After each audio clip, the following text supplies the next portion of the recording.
Ito na guys, yung tinarbaho ko. Parang dinaanan na ng bagyo. Yan lang oh. Pinagkakating ko na.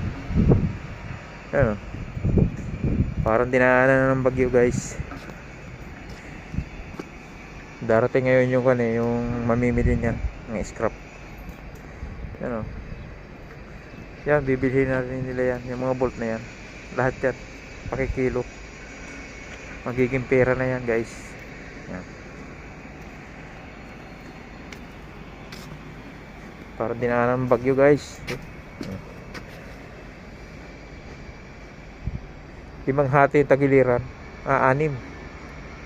Anim na hati at tagiliran. Tapos yung ilalim, dalawang hati lang.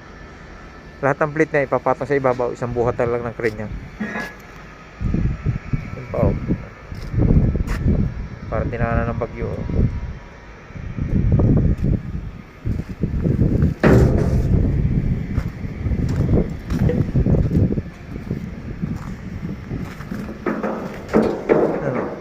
Parang dinaanan ng bagyo yan guys.